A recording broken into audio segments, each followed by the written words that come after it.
3, 2, 1. Welcome to the Lightforge. This is Adwigta.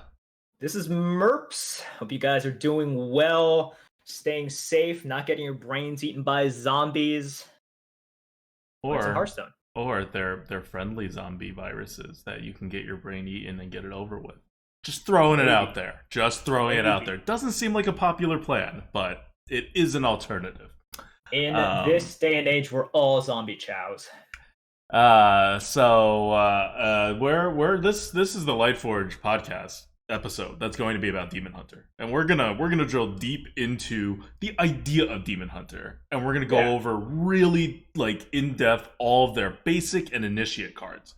We are not going to talk about the Ashes of Outland cards. Now, Demon Hunter is getting almost a double set of cards in Ashes of Outlands, and it's been announced, they will get like double sets of class cards almost in every single expansion this year. So that's part of the expansion. Now, when the arena is updated with Ashes of Outland on April 7th, Tuesday after that, where we're broadcasting on Sunday right now. At that point, that's when the Demon Hunter is going to be available in the arena. So the first version of the Demon Hunter you see and play with is going to include all of those cards.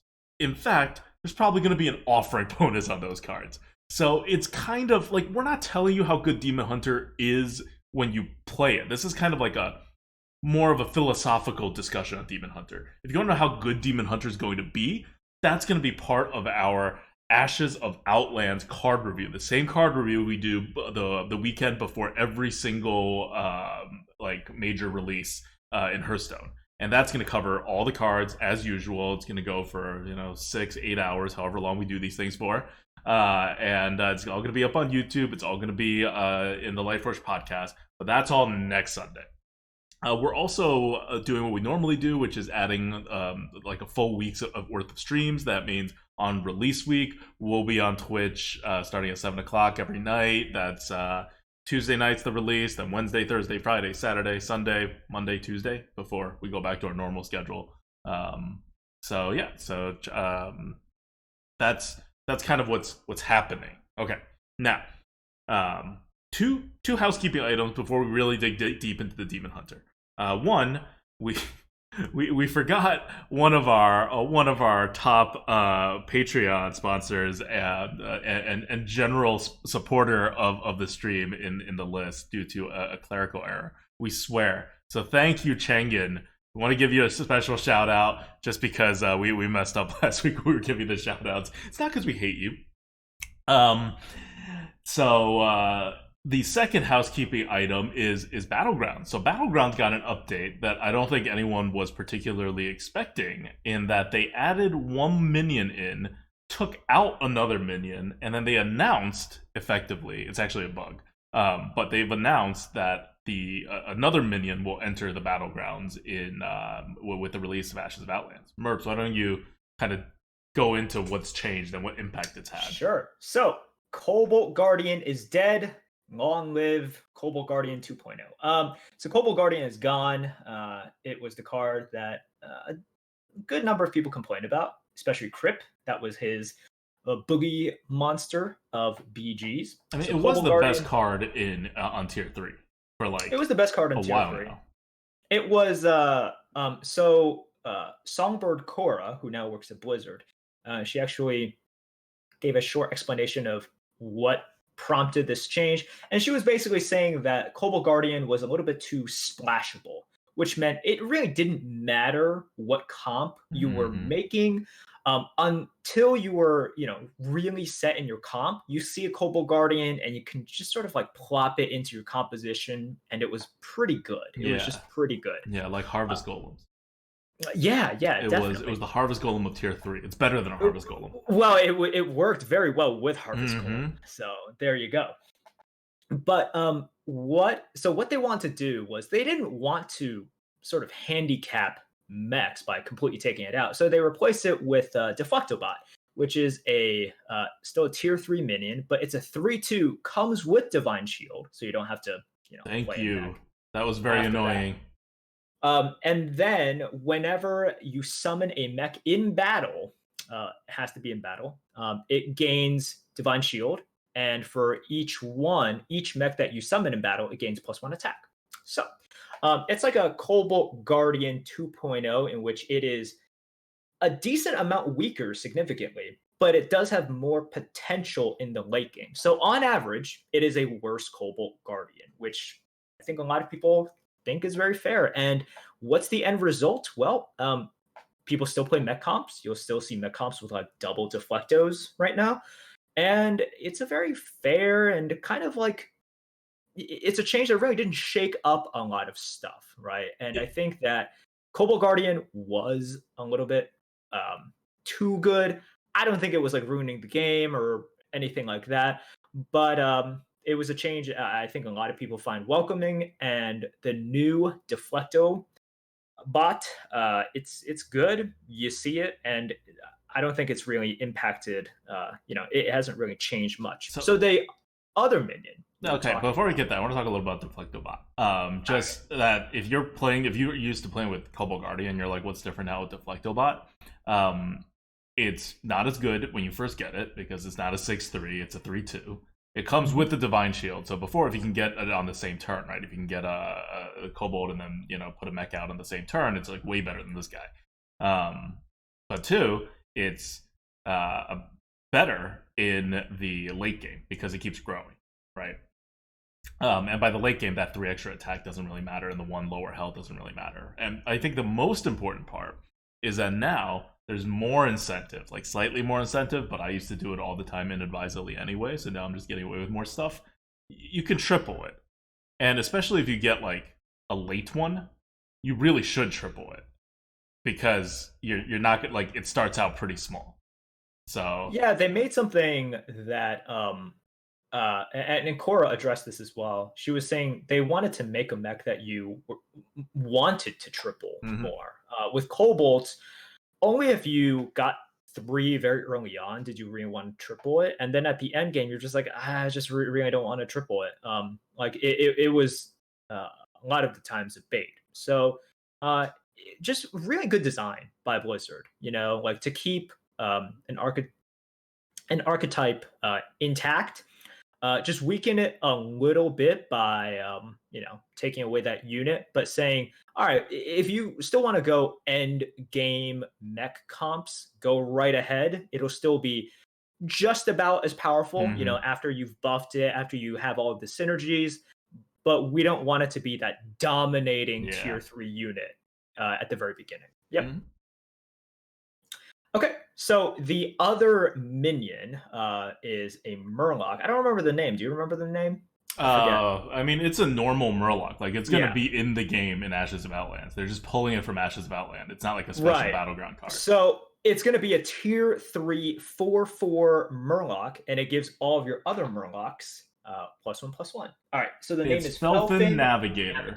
Yes. Really good for Murloc mid game. It's going to make it so much more consistent.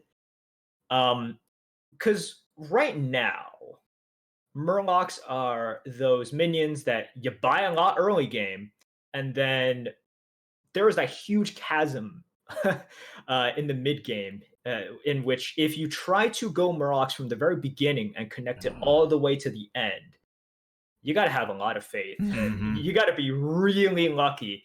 Otherwise, you're just get 8th place a lot. You're going to go personal experience. Yeah. So Murlocs right now are one of those in which everyone has them at the beginning because they're good tempo, and then no one has them in the mid game except for that person who goes 8th place, and then decent chance someone has them in the late game and they win the lobby because they just dominate with Murlocs, which are like basically the best end game composition.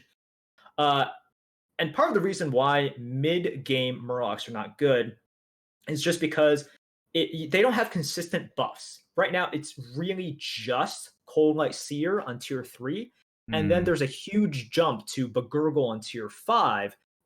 Tier 4 has the poison guy. It has the poison guy, but that's not like it's not creating more meat, right, for your minions. I mean, it's giving you infinite attack, but yeah, it's not. No, and that's one of the problems with Murlocs. It's like War Leader increases attack, but it doesn't give them stability. It doesn't give them meat. Cold Light Seer is the only one that does it, and then you have Begurgle, but tier 5 is not that easy to get. and there's not a lot of them. So just like dragons became a lot more popular once they moved a good mid-game buff to tier 3 with Twilight Emissary, we might see the same thing with Murlocs. It all depends, right? Because metas will shift, maybe something else changes, Murlocs won't be good, but giving a tier 3 +1/+1 buff all with a solid bot, like 4/4 is a solid body, as we've seen with Twilight Emissary for dragons as well. We could see, a lot more Murlocs in the mid game, and give them a chance to bridge into the late game, which I personally hate because I hate Murlocs in terms of their oppressiveness in the late game. But there's a lot of Murlocs. Like, there's already a lot of Murlocs. Yeah. I never find myself, but like every now and then I get like a Lightfang or something, and I'm like, oh, maybe I'll get a Murloc and poison it up, right? That's like an option to get a decent like thing going. I never have trouble finding a Murloc. I never have trouble finding multiple Murlocs. I never have trouble buffing my Murlocs. There's a lot of Murlocs in the game right now. So adding one more at tier 3, so there's more minions in the pool for the lower tier ones. You're just gonna keep getting this guy show up as a buff option. Like, I think it's a really serious buff for Murlocs. Like, it's a very serious buff. It's not a small buff. Because tier 3 is the it's a very, very crucial point where people are actually going to start going in a direction, start sort of filling out their comp, because when everyone is at tier 1, no, we don't even have to think about tier 1, but tier 2, it really is just buy the best statted minion. That is literally it. And then every once in a while, you get a Zubat and you have stuff, and you're like, oh, cool. Instead of a 3/3, I now have a 5/5, or if you're really lucky, like a 6/6. That's really good, but not that many decisions in terms of, okay, well, now I can sort of try to at least trend towards a direction. And with Murlocs, you could never really do that. You could just buy more Murlocs, but none of them had that like big impact that, for example, Soul Juggler gave you, or even just like a Bronze Warden, has that immediate power. Murlocs just gave you not enough stats for the goal that you were spending, unless, you fully committed, and then you're like, please give me like triple Cold Lyseer, and then I can, do something with it. I'm really excited to see what this will do. I'm not that excited to see a lot more oppressive, quote unquote, Murloc builds, potentially. You just don't know. Yeah. And closing out the BGs, they added Illidan as a hero, and just like in Constructed, Illidan is not really in the game, so don't pick him. Just avoid him. Maybe but you mean the card Illidan? Maybe not pick him. Yeah, the card Illidan. Yeah. But he's a hero in BGs. Just avoid him. He's bad. We don't need to talk about him more. He's bad. So yeah. And they switched over. They switched over in BGs to the new system where you get an option of 4 instead of an option of 3 heroes from the beginning of the matches, and that's creating some havoc. I don't want to get too deep into it because I really do want to move on to the Demon Hunter stuff, but that change has definitely made everything a little less, or maybe more predictable. But within each game, things are swinging harder than they used to, I think. Yeah, I was talking about this a little bit earlier today in my co-op with Sunglitters, Collins, and Slissa. It was a really fun kind of co-op, but we also got into a short discussion of the current BG meta. And one of the things that we were talking about is like, just look at what the sort of average aggressiveness and kind of ramping speed is of the lobbies today. Like, if you compare it to past metas, it's like, what were the best heroes, right? It's like Yogg was always good, but Yogg was like the apex predator of the lobby. If you were talking about tempo, it was Yogg, right? Yeah. And then you also had good heroes, quote unquote, good heroes, like top tier heroes that weren't tempo oriented. So the average, like, for example, remember when Nefarian was like S tier? Remember when Patchwork was S tier? Those are not tempo heroes, but well, Patchwork got nerfed, to be fair. Yeah. But like half his ability. He got nerfed hard. Right. But it was good when people kept on picking those heroes because like they weren't speeding up the game, right?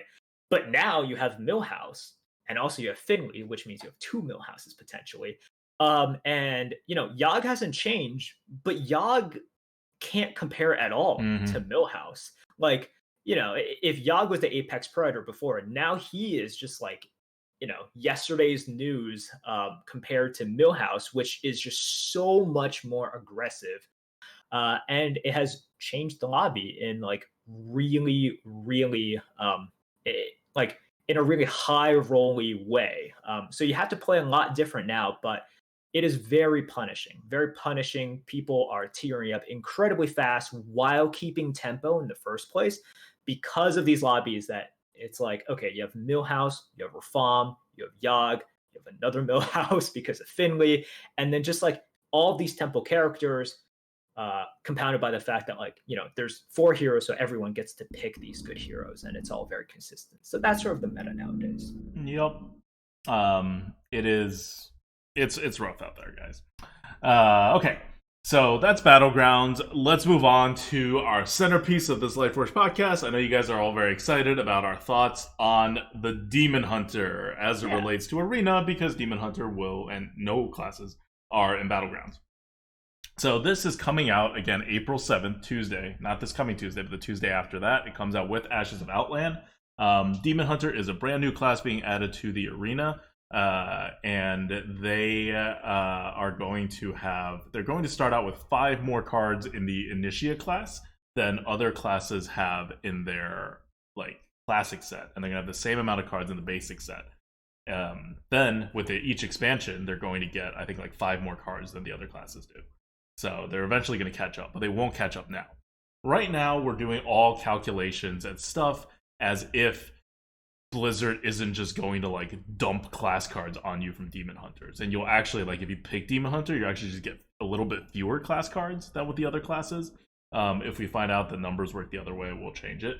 But for now, we've already got the basic and initiate sets into the algorithm for this meta, which the Demon Hunter will never be a part of. But it's a way for us, I think, to look at Demon Hunter in like a clean way, right? Without the new expansion cards coming in. Because remember, the new expansion could rotate out, right? Like, so you have to know what the base of Demon Hunter is. And because we never got our time with classic Demon Hunter, the way we did with all the other classes, I think it's a good like thought experiment. So, first thing about Demon Hunter, hero power. 1 mana, gain 1 attack. What do you think, Merps? I mean, this is important for many reasons, right? In terms of, first of all, it's just like, sorry, Druids. Sorry, Druids. Okay, look, it's important for many reasons. Ping, number 1, is always really good. And this is the first hero that has a 1 mana hero power that does something, right? Like even if Warriors had, it's like gain 2 armor for 1 mana, it's still like, well, you don't really do much. And the fact that it is 1 mana changes everything that you need to think about for curve. So you have to think about this very differently from every other class, because even classes that are very different in terms of play style, for example, mage and rogues, I don't think anyone thinks of them as like playing out the same. But the fact that both of their pings, initially, you can save a dagger with the rogue. It costs 2. It changes the way you have to think about. It's like, okay, how many 1-drops do I need versus how many 3-drops? 3-drops are actually important because of so and so. How many 2-drops versus 4-drops, etc. Demon Hunter changes the way you think about all of this because you always have this 1 mana ping and 1 mana hero power available. So your mana efficiency / curve considerations, everything that you can sort of like toss that. Well, don't toss everything out, but these preconceived sort of ideas of like importance of 3-drops, importance of 4-drops, etc. You need to change them for the Demon Hunter. Yeah, so if you think about it, what's 1 mana normally worth? 1 mana, add an extra damage. That's pretty common. That's like a good on-curve thing. So Demon Hunter can basically transform any 3-drop into a 4-drop, any 2-drop into a 3-drop, any 1-drop into a 2-drop. as long as your opponent gives you like something that dealing 1 damage to it while taking some face damage is like an okay thing to do. That's what Merps is talking about. And what that effectively means is Demon Hunter curves are going to be, and they should be, lower than other curves. They just, like, that's how you take advantage of the hero power. Even more to the point, to keep a lower curve, the hero power also hurts you, like your face, like as much as a rogue's hero power does. And so, like, you got to play the game fast, because if you play the game slow, you have to find a lot of ways to heal. Which Demon Hunter has some decent ways of healing. They're not like Rogue kind of gets left in the dust with the healing. They just don't really like heal all that much. But Demon Hunter feels more like Warlock, right? Like you can think of Demon Hunter as like a mix of a bunch of classes, but it definitely has a little bit of that Warlock, like hurt yourself and then get healed kind of vibe. Whereas Rogues, for the most part, is like hurt yourself and then don't get hurt anymore, or just end the freaking game because you're not getting a lot of tools there. Yeah. So the idea is push your curve low, maybe have some good card draw cards, or like tempo efficient card draw somewhere in the middle there, so that you can go on for a bit more. There's some pretty nasty high mana cards in for Demon Hunter as well. But yeah, if you don't, you can just go super aggressive. They even have a mini Pyroblast to finish things off. So that's where your Demon Hunter is going to be like operating in. Yeah, and Demon Hunter is the first hero that we've seen with this sort of flexibility. As like the Demon Hunter is all about this flexibility within the arena. Like if you look at Constructed and you're just like, man, they have like really good smorking tools. They still have that in the arena as well. But it's this flexibility in terms of 1 mana hero power. So you're able to fill out your mana more efficiently, fill out the curve differently. And Demon Hunter is the first character that we've seen in which they are able to be flexible in terms of how much attack they deal with their weapons, right? It's like you have weapon classes, and then you have the druid, which can buff their attack, but you've never had this combination before. In Demon Hunters, they have a good deal of weapons, very good weapons. And it's like once they equip their weapon, it's like if the weapon has passively, 2 damage, on any given turn, they can decide, okay, maybe that 2 damage is enough, or I need to spend 1 mana to make it 3 damage this turn. So it's all about that flexibility in attack power, in mana usage, which can make them a very, very good aggro/tempo class. Yep. I'm excited for the Demon Hunter and to actually play as the Demon Hunter. And I'll tell you this: everyone's going to be excited, which means this is what you should expect when the Ashes of Outlands comes out. You should expect a lot of Demon Hunters, because there's going to be a lot of Demon Hunters. Unless they totally suck, you should just expect to see them in the lobby. And as you'll see from the class cards, their class cards are less old priest and more new priest in terms of their power levels, because Blizzard's making the class right now. So they're going to have overall power level like a top line kind of class. We're talking like your mage level here of powerful class cards, and your new priest level. Like nothing ridiculous. I don't think like there's people who are like, oh my god, Demon Hunters have such good cards. They're going to totally like destroy everybody.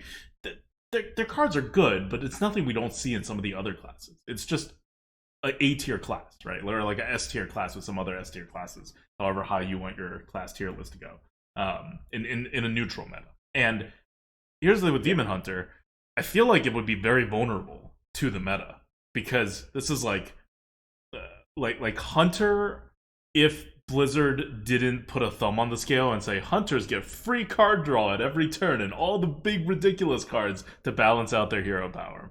Like if Blizzard just made normal Hunter stuff, and it seems like Blizzard, hopefully with 6 years of this design experience under their belts, they can make this class better than what Hunter turned out to be. They'll be able to push directions with this class, and it means that if the meta ever becomes like too taunt heavy or just like too much healing, you're gonna have a little bit of trouble with the Demon Hunter. So, which is very possible with this new expansion. But I don't want to get into it, but it is very possible. Yeah. Okay. So yeah. Also, if you're thinking about it in terms of rogue, it's not really like rogue because you still have to have No. 2 drops. Rogues don't have to have 2 drops, and rogues aren't. They're sort of on curve when they use their hero power, but you're delaying one of your mana, so they actually like suffer a little bit of tempo loss whenever they dagger. And of course, they can't dagger 2 turns in a row. And they have The to dagger commit is so to it. unique. Yeah. Yeah, the dagger is so unique. So a lot of like you really are not a rogue. You're more like a druid or a mage. Like you're closer to them than a rogue. Like that one turn ping I mean, you're thinking is about it in terms of curve, but if yeah. you're thinking about it in terms of playstyles, I think it's so closer to rogue.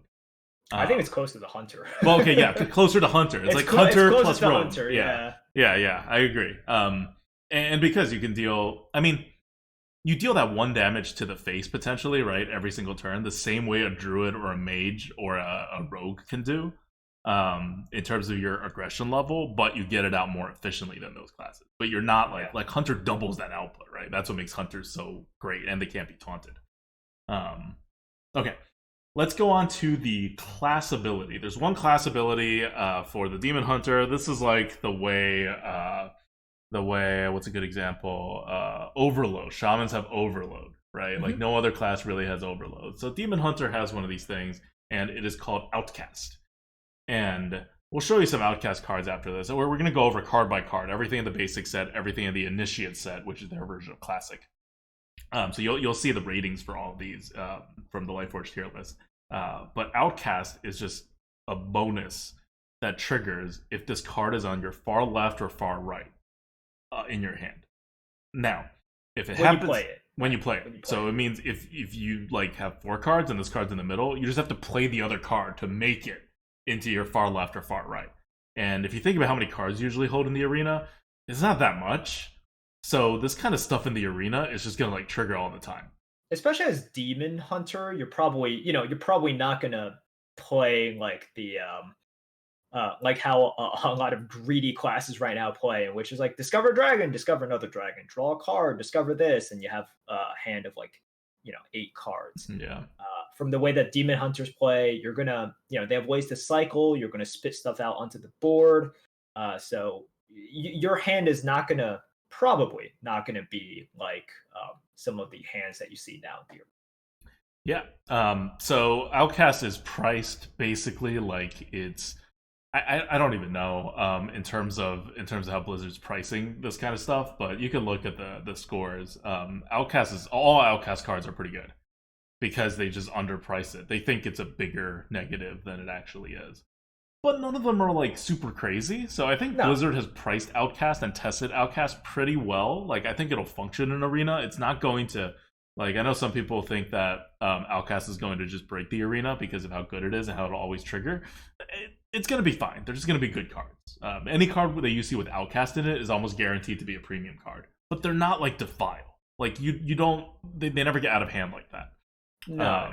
So that's a good thing from a balance perspective. And they're also not like bad. None of them are bad just because of how Arena works and how you're probably going to play as a team. Because as you see with these Outcast cards, if you don't play them for the Outcast effect, a lot of them are fine. Like a lot of them are okay. I mean, they're okay for Classic. They're not okay now, but they would be okay if this were Classic. Yeah, like so a lot of these cards are like without the Outcast are between like let's say a 110 to a 90 on the tier list, around there. But with the Outcast, it's like, well, yeah, I would prefer a sometimes insane bonus on top. That'd be great. So that's what pushes these cards to like actually pretty good. Yep. Okay. So now let's look at the cards for Demon Hunter. We're going to go in a order based on mana cost because that's how I tend to think about classes. You start at 1 mana, then you go 2 mana, then 3 mana, and you go. But before we do that, I just want to get it out of the way because I know people are going to be wondering. There is one definitive best card in the Demon Hunter. Everyone knows what it is. It doesn't take any guesses. If you looked at all the basic and initiate cards in Demon Hunter, this card caught your eye. And yes, it is the best Demon Hunter card. But it is not as good as a Flame Strike. It's about as good as a Flame Strike. So Blizzard is not doing crazy things. I just want to like make it clear that Blizzard is not doing crazy things here. This card is going to come in at a 191. Flame Strike is a 193. Your other like classic like good cards from other classes, like Gorehouse a 170. Hellfire is a 171. So you're hard pressed to find a card that's 190. Like Sap is a 175, and that's in my opinion one of the most ridiculous cards for the arena. New Holy Nova is a 178. So we're not really at 190. Coghammer's a 205, but that's not a normal like card. So yeah, Primordial Explorer is a 193. Like, but not classic cards. Classic cards are generally not that high, except Flame Strike. So, and they basically made Holy Nova about Flame Strike level. So you're seeing this new power level of what Blizzard says, look, this is what really good cards in the game are allowed to be, right? They're allowed to be almost 200. Yeah. Yeah, because they were always almost 200. Flame Strike has always existed, right? So, okay. Without further ado, the card we're talking about is Flame Reaper. Flame Reaper is now the second best classic card in the game. Or like classic / basic card in the game behind Flame Strike. It is a 7 mana weapon. So that's a huge mana cost, especially for a class like Demon Hunter. And it is a 4/3 weapon that also damages the minions next to whomever your hero attacks.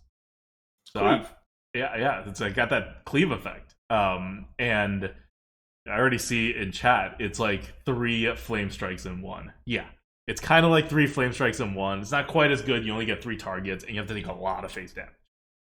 But this is your big weapon, right? Warriors get Gorehowl. Your Demon Hunters are going to get Flame Reaper. All right, so yeah, Flame Reaper just really, really freaking good. I mean, we've seen kind of these weapons before in classes like Warrior, in which you have, for example, like Super Collider, right? Super Collider, it has that like mini kind of cleave effect. Although this can also go face as well. It just goes with the Demon Hunter identity of being able to smork, having like a lot of ways to deal AoE damage and chip damage onto the board. I think with Demon Hunter, they really try to make a very cohesive identity, and you can see it in their cards. Yep. It's epic though, so you're not gonna like. Don't worry if you're thinking, "Oh my god, am I gonna see this as often as Flame Strike in the arena?" You won't. It's an epic card. You're just gonna be offered a lot lower in terms of amounts. We're not saying it's the boogeyman like Flame Strike is, but that's the power level, and you can see why, right? It has a downside, but it also has upside, and it's also 4 damage of reach, potentially 12 damage of reach. You know, like people think about this card like, "Oh, it's so many Flame Strikes." I'm looking at this card and I'm like, "Oh, so I could deal 12 damage to the face." As Demon Hunter, that's really good, and the hero power stacks with that. So over the course of 3 turns, you're actually dealing 15 damage if no one's blocking you, and if they block you, well, they're gonna get hurt like a lot. So yeah, it's a pretty killer card, but not like at Defile levels, even very close to Defile level, but definitely not busting the roof of that. Okay. The second card I want to get out of the way before we go back to the 1-drops and start there is the best common card in Demon Hunter. And this is one you will see a lot, and you will be really annoyed, and you should always play around this card. This is like the Flame Strike, right? Where you're like, I play around Flame Strike, usually. Unless you absolutely can't. And that is the 5 mana basic card, Chaos Nova. It says deal 4 damage to all minions. So it's like a 5 mana Flame Strike, but it's double-sided. But you see a pattern here, right? Demon Hunters are going to be Flame Striking a lot of things, potentially. You just got to keep that in mind. It's like your face Warlock, you always have in the back of your mind Hellfire, right? Especially going into turn 4, you're like, okay, Hellfire, even later on. With mages, it happens later on with Flame Strike. But with Demon Hunters, you just always have to keep this in mind. 5 mana for 4 damage is really freaking good. It's hard to play around that, but if you can, you should. And this is one of those things that is part of the Demon Hunter identity. So this Chaos Nova thing is gonna it's never gonna rotate away. It's part of their core set. Yep. All right. So yeah, that's Chaos Nova. Like, think of it as Hellfire, but it doesn't hurt yourself. And with Hellfire, you generally don't want to hurt yourself. It would be better if it didn't hurt you without the besides synergy stuff. And this one's just for 1 more mana, deals 1 more damage. That's a good trade off. Mm-hmm. Okay, so now let's go back to the 1 mana card. So Chaos Nova comes in at a 173, which puts it on par with, like, I don't know, like a Rolling Fireball, just like at this point, like a True Silver or Consecration, like that kind of stuff. Like, it's really good. Like, you probably don't think of it's hard to appreciate the difference between a 170 card and a 190 card, because at that point they're just so much better than what cards should be. Okay. The other interesting thing about, like, Chaos Nova is that Demon Hunters, unlike Warlocks, they're not spammed with double-sided board clears.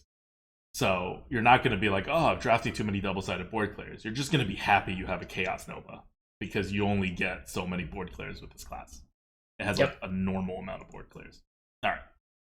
Let's go with there's 2 0 mana cards, so let's start there. The first 0 mana card coming in at a 140, so again, like very premium card, but not at the 170s level. 140 level is, let's make a mage comparison. That's like a polymorph. So still very good. The better example is probably Backstab, which is actually 140 exactly as well. And it is Twin Slice. Twin Slice is 0 mana. Give your hero +1 attack this turn and add Second Slice to your hand.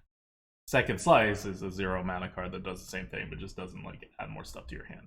So this is it's very good. It's like 0 mana for 2 damage. Super flexible. Very flexible. In exchange for the face damage, right? You have to, like, you get the flexibility that Backstab does not give you. Yeah, it's just a really flexible card. Like, this is what I'm talking about with the Demon Hunter. You're combining many aspects of their identity, smorking and flexibility, right? So this is just such a good card, and also it has like a lot of synergies with stuff that procs off you casting spells, procs off of you playing cards, for example. So there's a lot of potential with this card, not just the flexibility, but like, what's another card that we see a decent amount in the arena? Something like Questing Adventurer, right? Yeah. This plus Questing Adventurer is insane. You just like ramp out the tempo like crazy with something like this. So it's just very good. Like, I think Backstab is a good kind of comparison, because each has their strengths and weaknesses. If we're comparing it to each other, you're sacrificing like flexibility with also not taking face damage and yada yada. But anytime you have 0 mana for like some pretty good tempo, that's nice. It's nice. Yeah. It's like, imagine your hero powering for 1 mana to deal 1 damage, right? But you need to deal 2 damage. Well, here's your solution. Wait, no, you need to deal 3 damage. Well, here's still your solution, right? Like, it's just the flexibility is insane. And then we will come to there's a few stinkers in here. I'm not gonna lie, there's a few stinkers in here as well. This is not a class where they only made good arena cards for, even though the vast majority are good. But one of the 0 mana cards is not particularly great. It is Blur. It's 0 mana. Your hero can't take damage this turn. I don't know how much damage your hero wants to take, but it's like a conditional heal, which is not what you want. You want healing. Like, when you want healing now. You don't want it to be conditioned on you like hurting yourself, but not actually hurting yourself. So it's not very good. It's also like, at the point in which you need a lot of healing, you don't really care about paying some mana cost for it. So something like, I don't know, 2 mana heal your face for like 6 or 8 or whatever, which is like better than oh yeah, so much better than this. Um, Yeah. So if you look at the tier list, this is like young Dragonhawk level, it's which is bad. not good. Angry chicken level Don't pick it. esque. All right. Yep. Yeah. Okay, let's go on to the other 1 mana cards. Sorry, the actual 1 mana cards. Those are 0 mana cards. So one of the 1 mana cards that's pretty basic. This is gonna set a tone for what Demon Hunter is allowed to do. It's Consume Magic, 1 mana, silence an enemy minion, outcast, draw a card. Yep. So this is coming in at around like a 130, right? This is coming in at around 130. Silencing an enemy minion typically costs about 1 mana as well. If you look at, for example, Ironbeak Owl, right? We can't look at Spellbreaker anymore because Blizzard said no. That's not acceptable for silencing. Ironbeak Owl, you're essentially, for a card, you're attaching a 2/1 body into it and a silence, and then Beast Tag, which isn't worth a lot. So already it's like, okay, we reduce it by 2. We reduce the cost by 2. And you're able to silence, That's but you don't not get the really 2/1 though, because body. there's a card in like Priest that's silence, right? Just 0 mana silence. Yeah, well, here's the thing, right? Like classes are a little bit different, Yeah. so I won't really compare it between. Like, I'll compare the priest card to Owl, and then I'll compare this to Owl, but I Okay. wouldn't compare this to the priest card. Okay. Like I think if you have a neutral silence, it's always good to compare the classes to that neutral card to see how they view it, Yeah. right? Yeah. But yeah, Consume Magic, like this is a trade that you are willing to take, and then Outcast drawing a card. So essentially, it's like, sometimes you get the power word shield of silencing, right? Just really freaking good, man. Really, really flexible. And here's the thing: a lot of the times, like if this is just on the outside of your hand, you can just use it as like a, you know, even if you have nothing to silence, you can just use it to cycle through your deck as well. Yep. Outcast draw a card is worth a little less than drawing a card, which makes this seem and drawing cards usually just adding an extra mana. So this is like silence is worth like a 0 mana silence would not be printed today, I think. As Blizzard moves away from silence. But yeah, 130. That's a pretty pickable card. You'd want it in your deck. And that's the spell 1 mana spell. The 1 mana minion that's really good, which is basically also a 130. It's kind of a silly card if you think about what other class gets for 1 drops, but tempo wise, this is going to be king. You have Flame Imp, which is a 1 mana 3/2 that deals damage to your face but doesn't cost tempo. And here you have something that is as similar as it gets. 1 mana Battle Fiend, 2/2 demon. After your hero attacks, gain +1 attack. And keep in mind, good. Your hero attacking in the Demon Hunter does not cost tempo. It just costs health. Yeah, so good. Like 1 mana for a 2/2 is pretty good already. It's got the demon tag, which is always a bonus. And it's got a persistent ability and it can grow. Really good, man. If you like, so a 130 is pretty high already. And the only reason that it's not higher is just because it's just not that big. Yeah. There's sort of a limit. Like if you get cars that are too big or kind of too small, there's sort of a cap on exactly how good they can be, right? Because in the late game, for example, how good is a 1 mana 2/2, even with like a small bonus? It's really bad. It's like really, really bad. So the fact that you have a 1-drop that doesn't have an ability like, a card draw ability like Northshire Cleric, and it is this high at a 130, it's so good. It's just so freaking good. Yeah. Another 1-drop is Shadow Hoof Slayer, 1 mana 2/1 demon, Battlecry, give your hero +1 attack this turn. So that's a 1 mana 2/1, which is normal, and then you get an extra ping. Pretty good. This is coming in at around like a 105. And for those of you guys who think like, oh, that's way too low, this is so much better. So remember, it's all relative. Like this is all getting pushed and pulled by other cards, and because we have so many cards that are that good, you're gonna see a lot of cards around the 100 to 110 level that you're like, no, no, no, this is so much better than 100. But it's like, no, it's because we have stupid stuff like Primordial Explorers and Flame Reapers. It's pushing everything else down a little bit. Comparing to Mage, a Yeti and Demon Hunter is worth 5 less points. Give you an idea of how much the average card is making an effect. Also, just because of the aggressive nature of a class like Demon Hunter, Yetis are like less good. So it's a little bit of both. But yeah, Shadow Hoof Slayer is actually rated about a Yeti. Yeah, it's about a Yeti.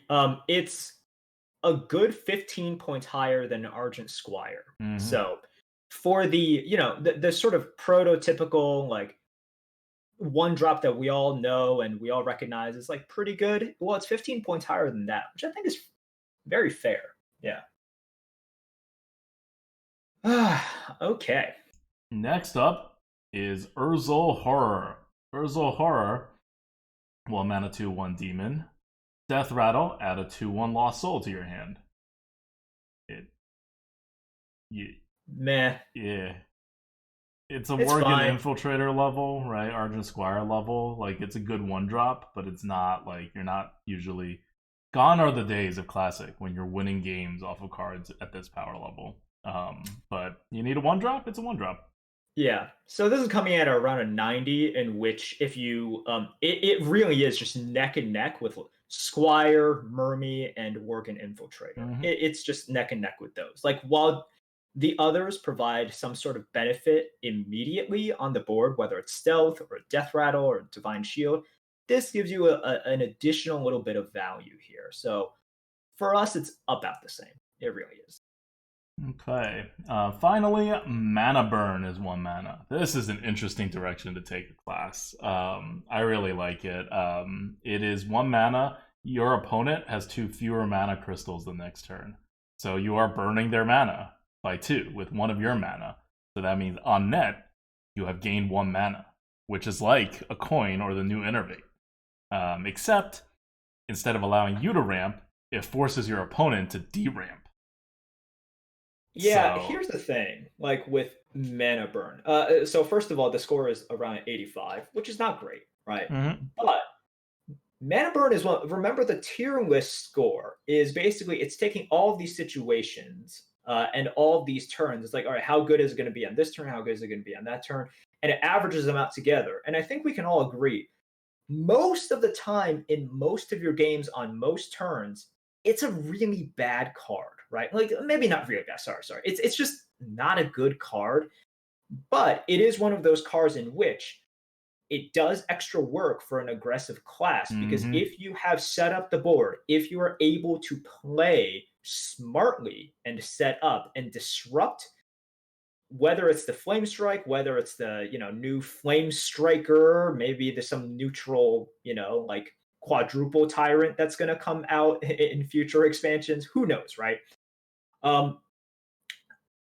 This becomes like the best card in the game. It just shuts them out. It's like the low Thebs in Constructed. Yeah, but it shuts everything down. It shuts everything down, right? They can't do anything.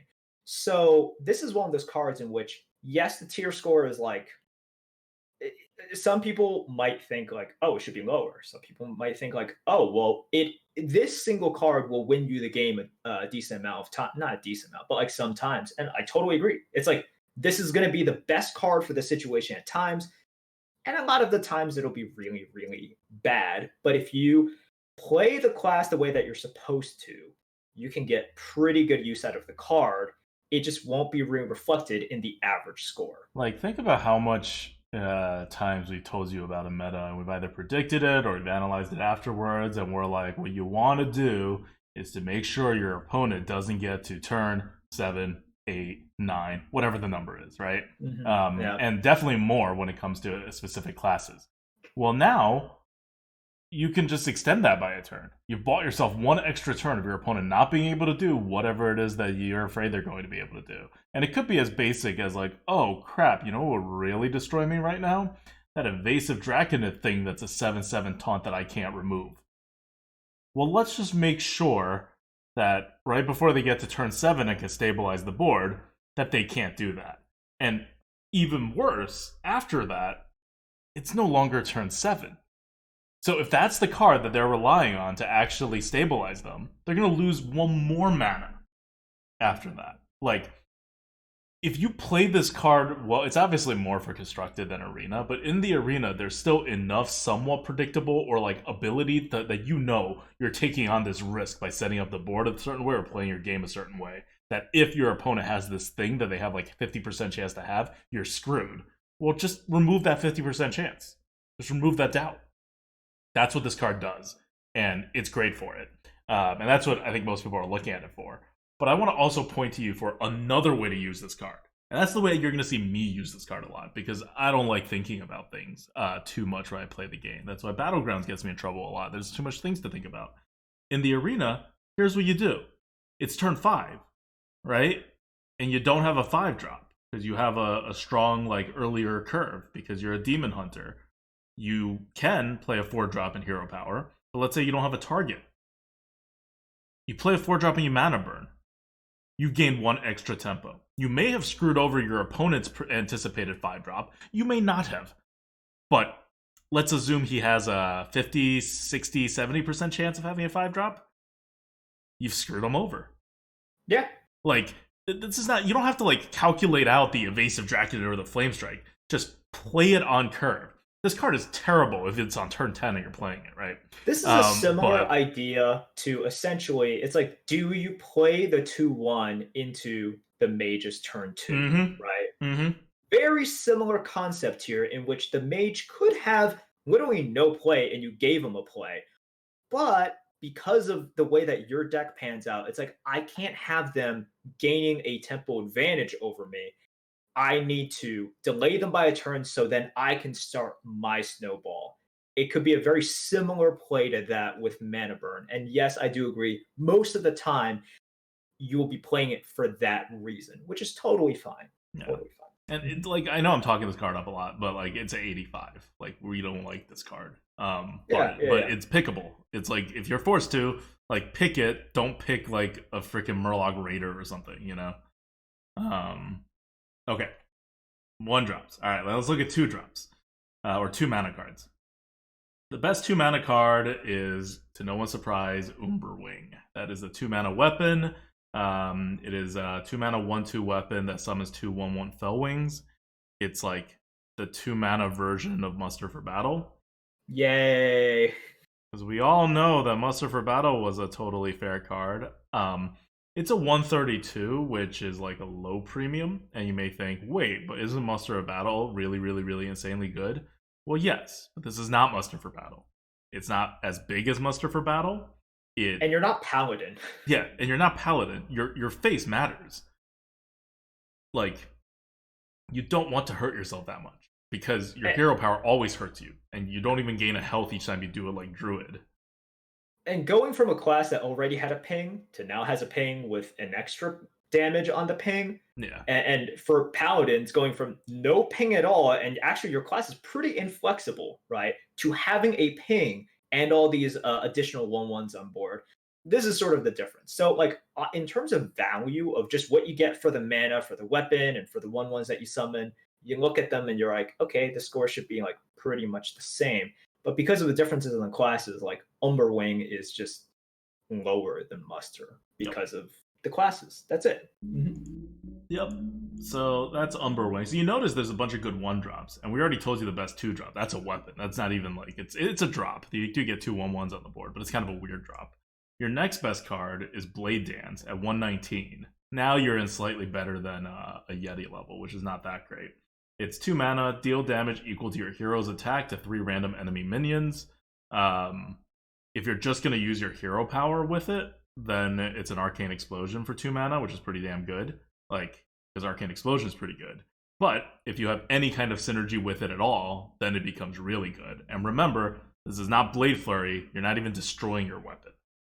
Yeah. Like, you just get to use your extra attack and do like a 2 mana Consecrate. Situational, but you know, overall good. and has a decently high floor. Yep. Next, these cards are like a 1/15. That's Chaos Strike, 2 mana. Give your hero +2 attack this turn. Draw a card. This is your version of Shiv. Instead of dealing 1 damage, you deal 2 damage. / you can stack it with your hero power for even extra damage, but you take base damage. Yep. It's like a slam or a shiv or one of those, right? Yeah. Oh yeah, slam. Yeah, it's a less conditional slam. Yeah. Mm-hmm. Yeah, slam is definitely better. Slam is definitely better, but this can go face. This can, flexibility, right? You always trade flexibility for health. Yep. So, Chaos Strike, pretty decent. Yep. Next card is Feast of Souls. This is a 2 mana spell. Draw a card for each friendly minion that died this turn. 115. Here's your card draw refresh card. Yeah, this is pretty good. Like, if you think about sort of what's the synergy for drawing cards and friendly minions dying, it's a Cult Master, right? But with Cult Master, you have to get it onto the board. Sometimes you need for it to like stay as well. This is a cheaper way, but it is not like consistent draws all the time. Yeah. Yeah, it's a conditional card draw mechanic. We'll see how it works. It's also a rare card, so it's also rare. You'll see a lot more like draw a card for Demon Hunter. If you're wondering how Demon Hunter's card draw system works, it's not like a system in which you like sprint later on or whatever. It's more of a system where you continuously draw a card while you're playing a card when you don't need to tempo as hard. And Feast of Souls is like the big one. Yeah. So look, Demon Hunters have ways of really capitalizing on this card with some other cards, but this is Arena and sort of waiting to combo cards and having one in your hand a lot. Like there's a real cost to that, and the cost is losing actually. So I think a lot of people are envisioning very juicy combos, which definitely exist. But on average, this card is just pretty good. It's not insane. It does become insane with the other cards. Yeah. Also, what you're trying to do is usually like keep the pressure on. So if you ever need to actually do some trades, that's not very good for keeping the pressure on. And this is like a way to like capitalize on that. You definitely don't want to hold for combos as the Demon Hunter in the arena. At least not with the classic set. Depending on what the expansions are bringing, right? It may be different kinds of play styles, more combo-y stuff. But with the way the arena is set up right now, without buckets, without anything, it's hard to do a combo style. Okay. So we've gone 4 cards without a real 2-drop. Umberwing's kind of a 2-drop, but now we finally get to an honest 2-drop. Sightless Watcher, 2 mana, 3/2, Battle Cry. Look at 3 cards in your deck, choose 1 to put on top. So it's like tracking, but you don't draw the card, and you don't burn your other cards. Yeah. So this is nice. 3 mana for a 3/2 with a demon tag. Yeah. Also a demon. And then you get to smooth out your curve, right? You get to smooth out your curve, or you get to just kind of find that card that you like. You know what you're going to get next turn, so you can plan ahead a little bit. For those of you that are curious, this is about 13 points higher than a Raptor. And I think that's about correct, because you're not drawing the card on this turn, right? And part of the reason why, even though tracking doesn't have a body attached to or whatever, sometimes you just need that card right now, right? Sightless Watcher allows you to plan, allows you to smooth out your curve, but with these sort of search cards, a lot of times you're searching for that lethal, you're searching for that, that taunt, you're searching for that thing you can play on this turn. And this doesn't allow you to do that. So already getting like a 13-point bump from Raptor, I think is pretty much like its cap of where it's going to be. Yeah. Yeah. And remember, you're a good player. You know which cards you want the turn after that. So we're actually like, this is for the thinking player at that 13 points. It can also help smooth out your curve, right? If you just like need a 3-drop. So all that stuff. So we make a lot of comparisons to Rogue and Hunter with this class. We made some comparisons with Warlock. It's interesting, and a little bit of comparisons with Priest. Like you can see this class pulling from a lot of existing elements. And finally, so 2-drop overall, like the 2 mana slot, like when you compare to the 0 and 1 mana slot, it's really kind of a weak area for the Demon Hunters basic set and initiate set. Like there's a lot of stuff. They're okay. They're not the most powerful. Umber Wing's really the one that's really locking you down. But you have a much bigger spike at turn 1 than you do on turn 2. And now let's look at turn 3. Turn 3, also known as the new anchoring turn, the new turn 4 compared to classic. When turn 3 is where you're going to get a lot of powerful cards in almost all the classes in the new expansions. So Demon Hunter is no different. Start out with I-Beam. This is an epic card. This is coming out at a 143, so pretty damn high. 3 mana, deal 3 damage to a minion. Lifesteal. Fair. 3 mana, 3 damage is not great, but it's okay. And you get to heal 3, so that's pretty good. Kicker. Yeah. Outcast. That means if this card happens to be on the far left or far right, and you can manipulate your hand on the turn of by playing other cards to make this happen, it costs 0. That's insane. 0. Yeah. Like a free 3 damage that also heals you. You can make this cost 0, like if you like wait an extra turn most times. Yep. So 143. That's really high. That's like very, very good, and for good reason. Yeah, like it's better than an Umberwing. Yeah. Yeah. Well, one of the problems with Umberwing is the fact that the weapon takes up a slot, right? It's like it takes up a slot and everything. So yeah, I-Beam is really, really good. All right. Next card, we have a minion, a 3-drop. This is Satyr Overseer. 3 mana, 4/2 demon. I got a lot of demons. After your hero attacks, summon a 2/2 satyr. It's really freaking good. So 3 mana for a 4/2. You're missing 1 stat, and you're actually missing like health, which is an important stat. For something like this that gives you additional value, you'd much rather it be healthier, like stupid arcane amplifier. But man, is it so good. Like you use a hero power and it just suddenly turns your hero power into super tempo. Like you basically summon a 1 mana 2/2 and you deal 1 damage. So this is just really good, and it can be like a drop on 3. It can be a legit, it's a 4 better mana drop play. on 4. Yeah, it's on like 4, a very it's good a 4/2 2/2, and you deal 1 damage and a ping. Like yeah. it's crazy on 4. Mm-hmm. So yeah. So this is one of those things that, like, because it's on 2 health, you shouldn't expect it to survive. But it doesn't really have to survive. You just, anytime you have 4 mana and you need a ping, you drop this, and you've already gotten a lot of value out of it. So good. Yep. So it's a 140. It's around a 140. Yeah. Yep. 140. So high. If you're wondering, and this is 140 for Demon Hunter, which most minions are like definitely on the lower side for this class. Like Piloted Shredder is a 132. Give you an idea. Yep. All right. So next. Yeah. Sorry. Go ahead. Yeah.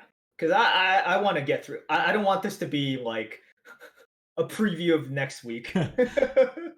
Anyways, we have another weapon next. Eldraki Warblades, 3 mana for a 2 damage, 3 durability weapon with lifesteal. That's it. Simple. This is coming in at around a 140. It's quite good. Medium premium. Like yeah, it's not as good as Stormforge Axe. And I'll tell you some people. Yeah, and I'll tell you why it's not as good as Stormforge Axe, even though it has lifesteal, and Stormforge Axe doesn't have lifesteal. It's because Stormforge Axe, when played on 2, is relevant, and then it can protect your next 2-drop that you play because you're overloaded, like better. You play the Eldraki Warblades on 3, assuming you played something on 2, it probably traded with your opponent's 2-drops. Like, you're not getting a lot of like stuff. Like, you have to be hitting things that are probably more than 2 health, which means you're gonna have to eventually start using your hero power to supplement it. You may not be able to get good hits off of it at all. Like, it's just kind of awkward as a 3-drop, whereas Stormforge Axe is like the perfect 2-drop. Like, that's the huge value difference. Well, that and overall, Demon Hunter cards are better than Shaman cards, so everything looks a little lower when we like centered everything. Yeah, all relative. Remember that, all relative. All right. Next, we have a spell, 3 mana, Soul Cleave. It's got lifesteal and deal 2 damage to 2 random enemy minions. Essentially, it's Cleave for 1 more mana, but you get lifesteal. So this is coming in at around a 130. Lifesteal is important for demons. Really important for demons. Really important. So for some classes, if you were to just give them like Cleave, I think they'd be happy. If you gave them Soul Cleave, they'd be like, no, I don't want this card. Like, I don't want to pay the extra mana for lifesteal. Demon Hunters do. They definitely want that lifesteal. So, you know, you can look at it if you're getting the full value. It's like, oh, it's like a split Shadow Bolt with lifesteal, right? It's just a little bit inflexible sometimes, but most games are going to be really happy about that lifesteal. So this is coming in at around like 130. Yeah, good. And then you go much farther down. Coordinated Strikes at 110, which is only a little above a Yeti. 3 mana, summon 3/1/1 Illidari with Rush. So that's 3 mana for 3/1/1s with Rush. Decent removal. You could throw the 1/1s wherever you want. It's flexible, but nothing special. Nothing to write home about. Tempo wise, you're like, yeah, it's just okay. It solves your problems, but it doesn't really like get you ahead. It's a fair card, and we have no room for fair cards. Yeah, I think, like, if you're wondering why this card is a little weaker than a lot of the others we've done, it combos really well with stuff that you're not going to be able to pull off in the arena. So this is the combo portion of the Demon Hunter that Arena will not be exploring as heavily, which makes this card like an okay card instead of a good card like most of the other cards. And between the 1 mana hero power dealing an extra damage, and as you've seen from all the cards we've thrown you so far, Demon Hunters can very easily deal 1, 2, 3, 4, 5 damage. Very easily, in a variety of different ways. So there is no, like, and this is just the basic and initiate set. This isn't even any expansions or anything. So if you're looking at this and you're thinking, like, this is not the Paladin with, like, the breakpoints and the mana stuff. This is not, like, I don't know, some of the, I can't think of which class with what, but, like, some classes you're like, oh, I'm worried about 3 damage, but not 4, but yes 5, and others are like, oh, we're not worried about 5 damage, but yes 3 and yes 4. This is very flexible, all damages. Yeah, at any given moment, they can, you know, from nothing, conjure up whatever breakpoint that they need. Yeah. So your reads are going to be very, very different. Yes. And finally, we are going down all the way down to 56 points. Wrath Scale Naga. This is not a good card. Don't fall for it. It's a 3 mana. It's an epic card. You're not going to be offered it too much anyway. It's a 3 mana 3/1. After a friendly minion dies, deal 3 damage to a random enemy. So it has 1 health.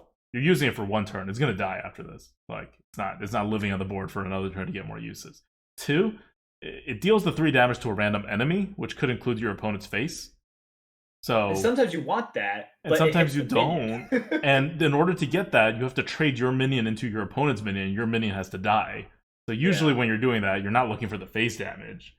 Like, it's just super, super, super awkward and super, super random. And it involves you trading your minions. Like, you have a kind of a similar thing going on with Feast of Souls at 115, where, like, it's okay, but generally you don't want to trade your minions. Like, that's not a good thing for Demon Hunters. And so I think that's why Blizzard made a bunch of cards to make it a viable option, because it's Hearthstone, right? If you have a class that never wants to trade their minions, a little one-dimensional, a little not fun, a little hard to make super deep strategies with it. So that's what these cards are for. Again, also a really combo-y card with think of the 3 mana, the coordinated strikes we were talking about that had 3 1/1 rushes. There's another card like that gives you even more 1/1 rushes. For those, because they're 1/1s, right? You hit one in, you see where this hit lands. You hit another in, you see where it lands, right? And then you can clear the whole board like that and get a good amount of face damage. But again, combos. Do not fall for the combos. There will not be enough combo cards in your hand to make this worth it. Nope. All right, next we have Altruis the Outcast. This is a legendary card. What? Oh, I don't have legendary. Are we not talking about legendary cards? Yeah, let's talk about it. Yeah, we're doing it by mana. Okay. Right? Anyways, short. Altruis the Outcast. 3 mana, 3/2. After you play the left or rightmost card in your hand, deal 1 damage to all enemies. Oh no! I think this one's not calculated correctly because we haven't looked at like the legendaries. Okay, it's gonna be higher than that. All right, fine. Not that much higher though. But yes. All right. Let's go on to 4 mana then. Yeah. Let's go on to 4 mana and talk about another really, really freaking good card. Iladari Fell Blade. 4 mana for a 5/3 with Rush. Pretty good. Already better than Steel Rager, right? If you guys remember Steel Rager, 4 mana for 5/1 Rush. So this is 4 mana, 5/3 Rush, and Outcast gain Immune this turn. Immune. Amazing. This is a 155. I don't think much needs to be explained here in terms of why this is good. Okay, yeah, definitely.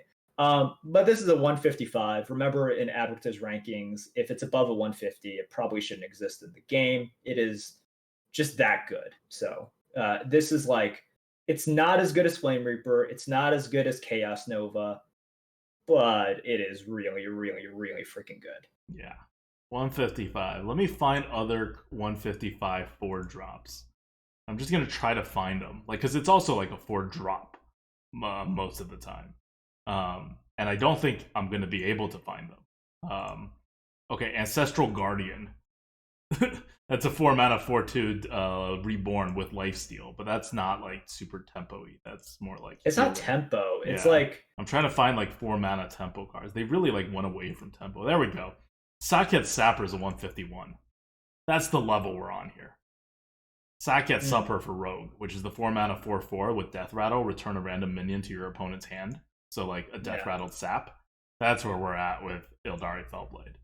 And it would be even higher than that if you were guaranteed the Outcast, the immunity from the Outcast, which of course you're not. And if you're trying to play this on curve, you're probably not going to be able to like manage your hand to like make this the far left or far right hand. It'll just kind of like happen. But later on in the game, you will be able to manipulate your hand, so this definitely gets the Outcast. Yeah, if this were always a 4 mana 5/3 rush with immune, this would be like a 250, or just like best card in the game, kind of good. Something like that. I don't know, man. So yes. All right. It is only a very premium card. Only. Next, we have a Yeti level 4-drop. 4 mana 4/4, Battle Cry. The next demon you play costs 2 less. Standard. It's a 104. Same as a Yeti. Yeah. I mean, you get a lot of demons. You've seen. Yeah. So that very typical sacrifice we see in Hearthstone. It's like you sacrifice a little bit of stats to get more stats later on, but stats on this turn are always a little bit more important than stats later on, and also this depends on your deck, right? Yeah. And it's not like the next minion you play; it's the next demon you play. So yeah. But it doesn't have to be on the turn, so you'll get your mana eventually. Yep. It's a fair trade-off. It's a very fair trade-off. So the algorithm ranks it similarly. Okay. And then at the very bottom, like trash tier, at a 37 score on the tier list, we have 4 mana Soul Split. Choose a friendly minion. Summon a copy of it. Whoa. Choose a friendly... Oh, sorry. Demon. Okay. Ooh, man, if it was a friendly minion, it would be...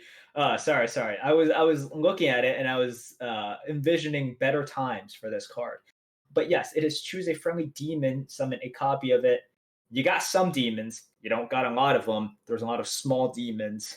Yikes, man. Also, like, Molten Reflection is like the same, right? But like you can pick any minion. Yeah.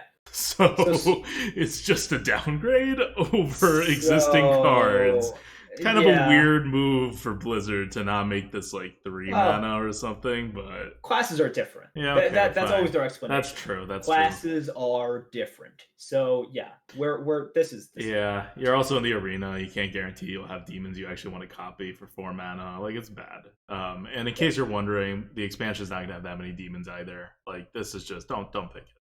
Yeah. Okay. Going to 5 mana. We talked about Chaos Nova already at a Mm-hmm. 173.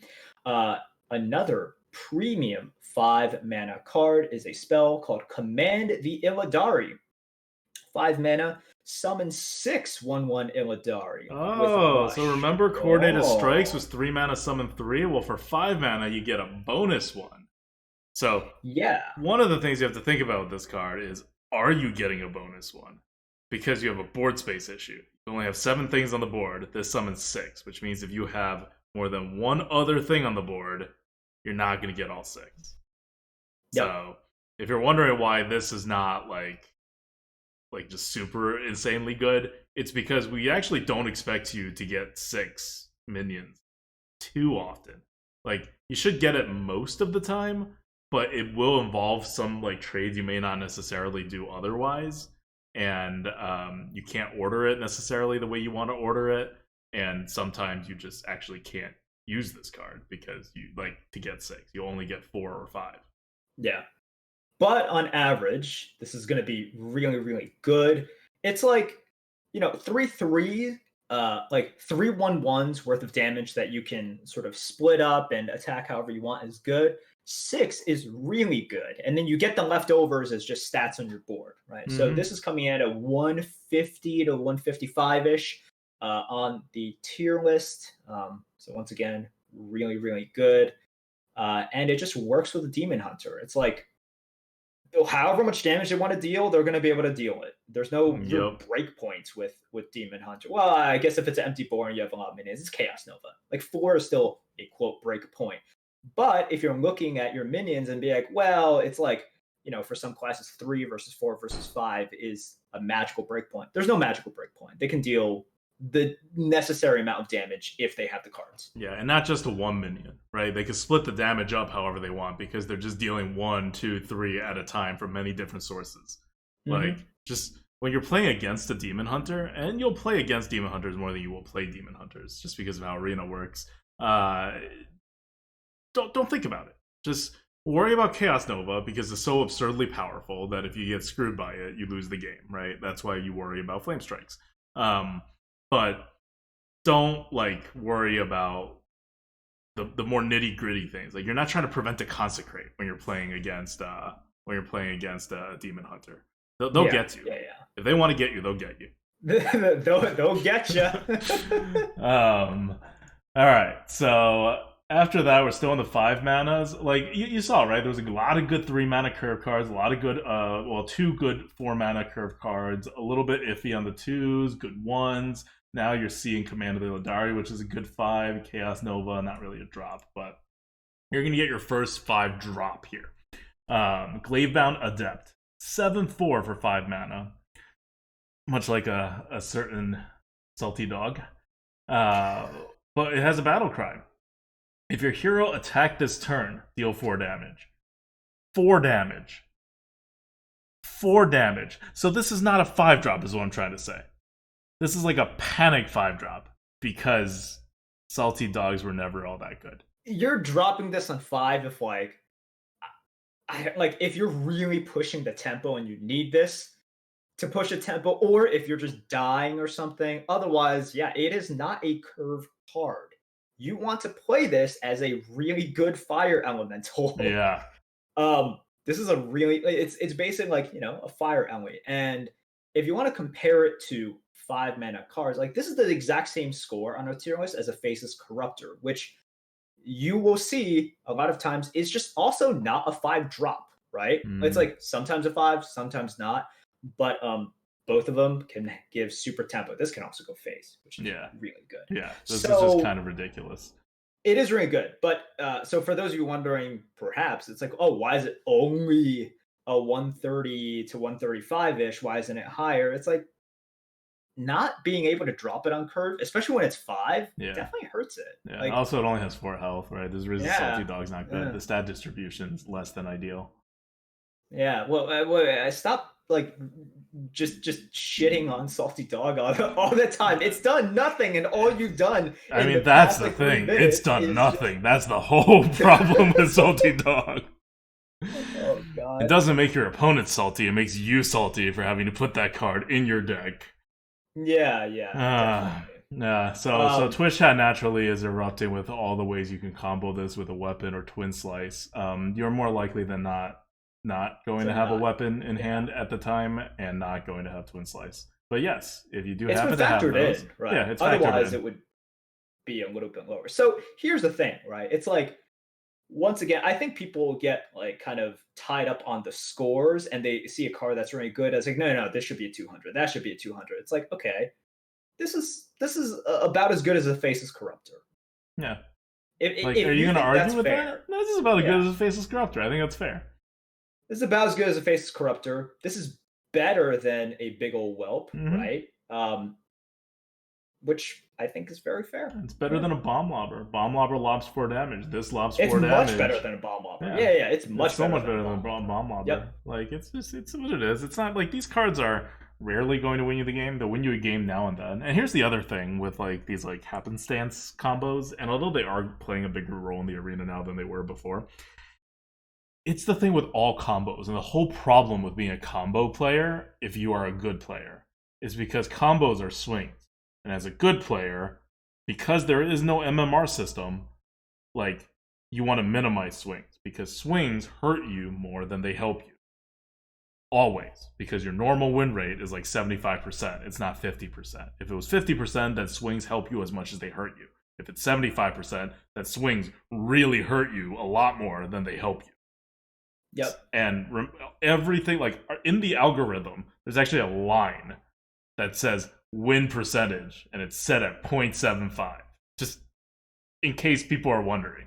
It's a very important part of a lot of different things in the algorithm when it comes to RNG, when it comes to combos, when it comes to swings. This algorithm does not like swings. And Flame Strike is still almost at 200. So think about how Flame Strikes, and especially like double-sided board clears, is even a bigger swing, right? Think about how big like Hellfire and like Chaos Nova and stuff would be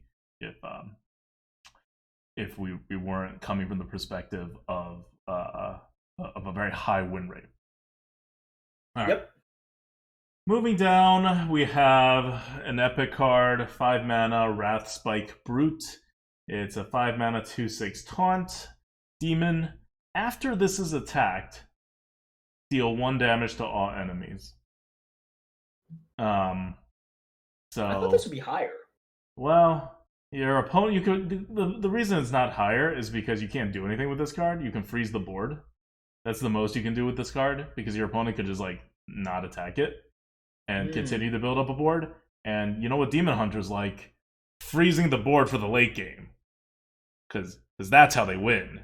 I understand what you mean. Yeah, this doesn't really fit with what, like, with the cards. So here's the thing. Because there's not that many demon cards right now, it's like, there is basically just one way to play Demon Hunters. Like, there's not alternative ways. There's really just one way to play Demon Hunters right now. And this doesn't exactly fit into it. Like, Gladebound Adept is what you want for a 5-mana card. Wrathspike Brute, wow, it is very good, right? In some classes, this would be insane. Like, just absolutely brokenly insane. In Demon Hunter, it's not exactly what you want right now. In some metas, it might change. But yeah, right now, it's just pretty good. Like, yeah. It's hard. We haven't seen an ability like this when it comes to like a minion. So I'm not like, this is not a card I am the most confident about the algorithm score in, but I didn't think it was particularly that great when I saw it. It is good at keeping you alive, but that's again, like, that's it. And keeping you alive is only going to go so far. Like, what you want to do is like play the Wrathspike Brute and then attack from behind it, right? But right. But like your opponent can just put down more taunts, and then you have to still break through all the taunts. Like, they'll just get less efficient trades on you, but they never have to deal with this Wrathspike Brute because you're never attacking with the Wrathspike Brute except to like clear very small things. Yeah, what you're trying to do with the Brute is essentially what Classis did with something like a Tar Creeper, right? And that's not exactly, that's not exactly what you'd need, especially. And part of the reason why Tar Creeper is so good is because you get that effect with 3 mana. If you're buying that effect with 5 mana, yikes, right? Like, that's a little bit more questionable. So yeah, like initially I was like, oh, I thought this would be higher, but that's really me looking through the lens of this meta for the classes that are good in this meta, right? Like, for some classes that are good in this meta. And for Demon Hunters, it's like, that's really not the way that they play.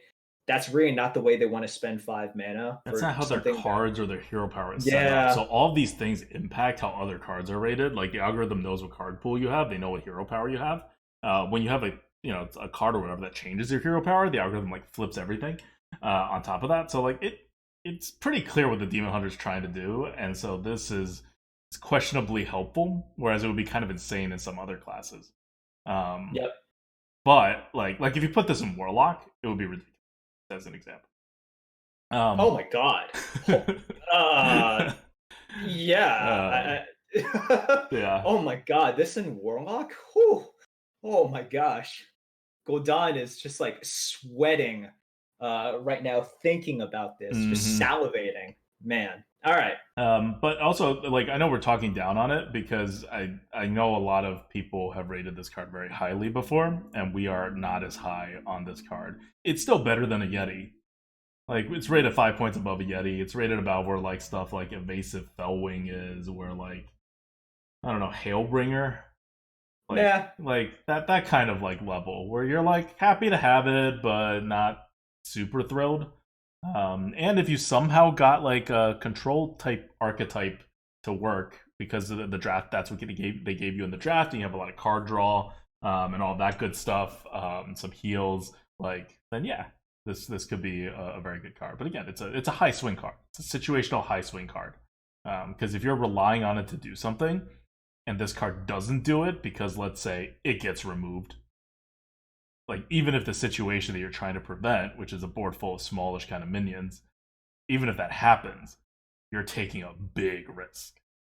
Yeah. And if you have a 75% win rate, you don't want to take big risks. And remember how flexible your damage is? You should be killing all those things before they get out of hand. That's the thing. It's like, if you are looking at this card, it's like, oh my gosh, it's like, it's so good. What if they have like a board of like 5 minions? Well, then you're dead. Then you're dead. Or then you really want a Chaos Nova. Like, you don't want like this thing that maybe will take care of them and maybe won't, depending on if they have a removal or not, or like a buff or not. Yeah. Like, your most likely scenario is like, this is a Fen Creeper with a ping. Yeah. Which is not exactly what it's like. That's Fen not Creeper, by the way, is a 90, and this is like a 110. So it's like 20 points better than a Fen Creeper. Right. So look, if Fen Creeper with a ping isn't exactly turning you on right now, that's why this isn't that much higher. Yeah. All right. Okay. Moving on. There are no 6 mana cards in Basic and Initiate, so you can see the gap. They literally built in a freaking gap into this class.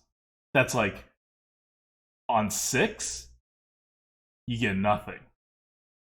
We're gonna come back to you on 7 with the Flame Reaper, which is an epic, so it's questionably there in the arena. Like, you're not gonna be offered it a lot. But on 6 you get nothing. On 7 you just have an epic card, and then on 8 you get another minion. So that 6 and 7 zone is built in by Blizzard for Demon Hunters. Built in for Demon Hunters to empty the rest of their hand. Built in for Demon Hunters to end the game. Built in for Demon Hunters to, like, not have to deal with evasive Draconis and Twin Tyrants and stuff like that. That's why it's there. The absolute lack of class cards here is a huge part of this class design. Yep. Okay. So the 8 mana card I was talking about, there's actually 2 8 mana cards. The good one is 104 points, so it's about a Yeti. And it is a Hulking Overfiend. It is a rare card. It is an 8 mana 5/10 rush, so it cannot go face, but it has initiative. After this attacks and kills a minion, it may attack again. So it's like Batterhead, but it has more attack and less health, which is what you want. And yeah, it's also a demon. You know, the funny thing is, if I just look at this card, 8 mana, 5/10 rush, and it can attack again. About a year ago, before all this power creep happened, we would have talked about this card and said, this is so stupidly good, right? Mhm. So much initiative, so much stats, amazingly good. And now we're looking at it and it's a 104, and it's just like, yeah, that's pretty close. It's where a pit croc is, right? Mhm. So if you look at this and you're just like, yeah, is it about a pit croc level? Yeah. Is a pit croc even that good anymore? No, No. definitely not. Yeah. Not that good. And again, this is 8 mana. You have to think about the class you're in. At 8 mana, you want to be ending the game. You probably should have already ended the game. You're in the, like, if I was making a constructed deck and I'm putting this into the deck, I'm a weird demon hunter right now. I don't really know what I'm doing.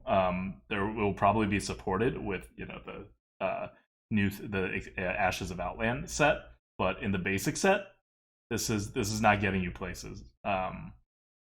So it's a Yeti level card. Once the new expansion comes out, and again, it's really weird talking about this from a purely like philosophical perspective, because the only time you're going to be able to play with it is with the Ashes of Outland cards, and some of the Ashes of Outland cards for Demon Hunter are a little bit heavier. So you're going to get support for like some like big stuff. But even then, like, this is a good card. For 8 mana, you have to do a lot, right? Like Twin Tyrant for Demon Hunter, just so you guys know. You guys know Twin Tyrant and how amazing it is. Twin Tyrant for Demon Hunter is a 134. Why? Because it's turn frickin' 8. What are you doing playing a card that does not do anything to the opponent's face and can only deal 4 damage the turn afterward? Like, what are you doing with that card? That is not fitting with what you want to do as a class. You don't have enough support for the kind of game Twin Tyrant wants to run. So, yes, it is an absolutely amazing card. In a class like, say, Druid, it's a 158. But in a class Mage, like... it's a 162. In Mage, it's a 162. But in Demon Hunter, it's a 134. You've lost 30 points. Yep. Yeah. So for mages and priests, it's about a 30-point difference when you are comparing it to Demon Hunter. And I think that's really fair. It's like, yeah, Tyrant's always going to be pretty good, but for the class identity and what you're trying to do and the lack of synergies with something like that, it's only a pretty good card. Low premium card. Yeah. Whereas with the other classes, it's like a high premium card. Yep. I just need to hammer this home like a bit more, because this is the thing that Merps was talking about your curve earlier on. One of the first things, like your hero power. Think about how many times you hero power over the course of the game. That amount of mana is halved, which means you're playing out about 1 extra card, maybe even more than 1 card faster. That means you're going to run out of cards 1 card faster. On top of that, most of your support is in 1, 2, and 3 mana cards, just by offering rates. So you're going to get a lot of those, and they're good. So you're going to get those. You also don't have like a stand-in at 2 mana. You don't have the Rogue, where you could just skip 2 mana cards. Because if you're wondering how like Rogue manages to be a sort of normal class when it comes to the speed, it's because Rogues don't need 2-drops. So they can actually be pretty heavy while being fast in tempo. That's what makes them so overpowered normally, like without micro adjusts. You can't do that with Demon Hunter. You don't get to put a dagger on turn 2. You have to be playing, always tempoing. Or you need to like pull back and like do some kind of combo or Chaos Nova and like come back onto the board. Like you have a little bit of Warlock in you, but you know, not like Warlock levels of Warlock. But overall, everything's going to be pushed so far forward. Like, just in the same way that control warlocks don't really work without expansion cards. You Yeah. need, like, those ridiculous expansion cards like Abyssal Enforcer or, like, whatever, Defile, right? Like, that's what makes control warlocks work whenever you see a meta in which you're like, oh, my control warlocks are pretty good. Normally, you're a zoo warlock. And then you have, like, a Hellfire or another board clear in your hand for, like, when things go wrong, right? Like, if I'm faced a deck that's, like, way more aggro than me, I'm still going to live because I'm going to blow up all of their board, and then I'm going to secure the board. That's kind of where you're at with Demon Hunter. So, just when you see 8 mana, it's not good.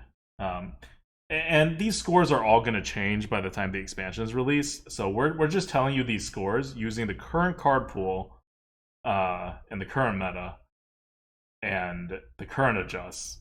But with the new rotation and the new expansion, these numbers are going to be somewhat different. I'm going to tell you right now, the Demon Hunter is going to be a little bit slower than what this is suggesting. Twin Tyrant is not going to be a 134. Probably going to be a 140 something. At most a 150.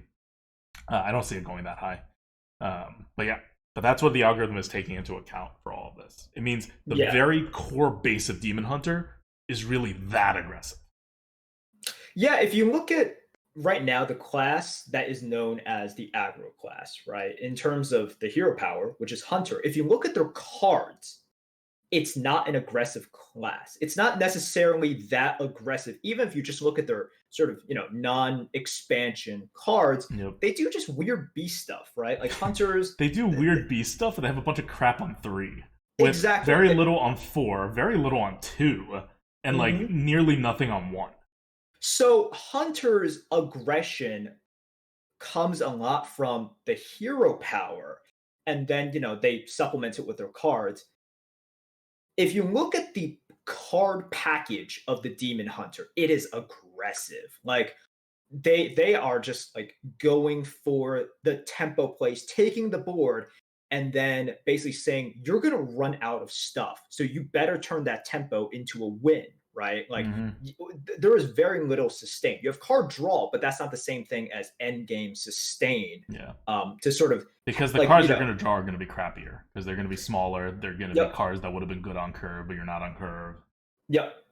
So the package that we have that we're reviewing today with the Demon Hunter is so much more. It is actually just naturally aggressive, whereas the Hunter has a naturally aggressive hero power, but their card package is like, it's beast and it's a little bit mixed. You can trend towards aggressiveness, whereas the Demon Hunter has one half of the Hunter hero power, sort of. So, equally as aggressive proportionally, and its package is so like aggressive and so sort of like tight knit towards that play style, that it is just like leaps and bounds more aggro oriented than the Hunter is. If you just look at the card pools, should we talk about the other 8 mana card? And I think one that will surprise a lot of people. The final 8 mana card. It surprised me. The last card in the Hunter Basic and Initiate set that we're talking about is Inner Demon. I'm gonna take this one. Okay, I'm gonna take this one. Go for it. Because I don't want you. I think we need someone who has lived the aggro lifestyle to explain this. To explain why this card is. Can I spoil the rating and then you can talk about the card? Yeah, sure. This card is rated right now, and this is not final. This card is going to vary with the metas, but I will tell you it will never be a 60. It will always be below a 60. And right now on the list, it is a 31. Yeah. One of the lowest cards, like, just period. One of the lowest class cards. Inner Demon, 8 mana. Give your hero +8 attack this turn. But Merps, you just said that the Demon Hunter was the embodiment of aggressiveness. It is Smork in a class form. Why wouldn't you want a Pyroblast, essentially? Well, first of all, it's not a Pyroblast. You would kind of want a Pyroblast. Pyroblast would be great. Pyroblast would be great. Pyroblast would be rated like probably, actually maybe not higher than where Mage rates Pyroblast, but it would be definitely over a 100. Yeah, so that's the thing, right? Like, this can get taunted. And then if you're using this to remove a minion, wow, you're taking a lot of face damage there. You're spending 8 mana for an assassinate that probably takes what, like 6 face damage? Mm-hmm. Like, no. So once again, you guys know for a period of time, like I even made a video about aggro hunters and how they were really good. I love playing aggro classes. But if you remember back then, it's like I would not take Savannah High mains, right? Savannah High mains, even though they were huge amount of tempo, I would not take them. If something was 7 mana, I don't think there was a 7 mana card in the game that I took. I don't think there was a single 8 mana card that I took in the game. So with Inner Demon, I'm thinking like, okay, even in the most aggressive hunter decks, would I like an Inner Demon in that deck? The answer is no, definitely not. If you're a super aggressive class, you can't afford to have a card that you can potentially draw in the early game or even the mid game and have it be an absolute dead card. Mm-hmm. You just can't. And this is, I mean, the definition of a dead card, right? And, you know, it's like with Hunters, I reluctantly took Gladiator Longbow, and that came out 1 turn earlier. So if you're coming out on turn 8, by turn 8, Gladiator's Longbow would have dealt 10 damage to face. Yep. And at any point, it could fairly efficiently remove the taunts. Yep. So Inner Demon is one of those cards in which if I'm playing Aggro Hunter, do I pick a 1 mana 2/1 or do I pick Inner Demon? The 1 mana 2/1 beats out Inner Demon every single freaking time. It's not even close. It's because of the fact that even when you survive the early game with this in your hand, which is a huge impediment, you can still get taunted with it. It might still not be enough. In fact, it probably won't be enough because you harmed your early and mid game by having an Inner Demon in your hand. So this is one in which initially I was like, 1 mana 2/1, by the way, is a 68. So yeah, that's why I'm saying no matter what meta this is, this card will never be above a 60. It may be better than a 31 in the meta we're going to see compared to this meta. It may be lower.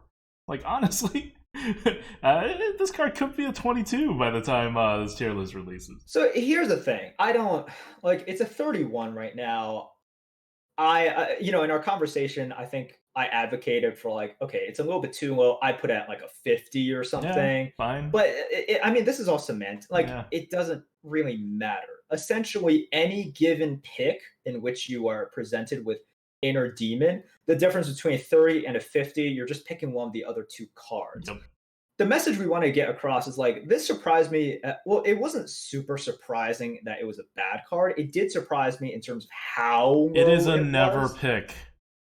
That's what we want to get through to you. Don't get trapped. This is a huge noob trap in the arena. Like, you know how like in MTG they do interviews and they're like, we make bad cards so people can learn that a card is bad. That's this card. This is the card for you to learn that this card is bad. Even though it seems good. So look, are you gonna get beat by a Demon Hunter who on, like, you know, turn 8 plays this along with double twin slice to just kill you out of nowhere? Yeah. That doesn't mean it's a good card. Yeah. It doesn't. And with the package that we see so far, once again, metas can change, a lot of things can change, but with this extraordinarily aggressive package that Demon Hunters have right now, thinking as an aggro player, like a true aggro player, which is the only way you can play Demon Hunters right now. Remember, like in the classic, in the basic plus initiate package. Yes, that if we're just looking at these two, aggro is literally the only way you can play. If you play any other way, you're essentially throwing, which is not the case with like other classes, right? This card is so bad. It is so bad. So that's the way you have to look at it. And unfortunately, it is supremely low. I'll still argue it's like a 50 rather than a 31. It doesn't matter at the point, really. It really doesn't. So just don't pick this. Yep. So Another point that I kind of want to make that's not like exactly Inner Demon related, but I mean, this is just a bad card. You'll like if you think it's a good card, you'll realize you're wrong very quickly. It's not going to be that. I mean, and you're a good player. If you're a like, I can see if you're like a 50% win rate player or a 60% win rate player, that like this kind of swing may be okay for you, but like no, even then it still wouldn't be a good card. It'd be like maybe an okay card.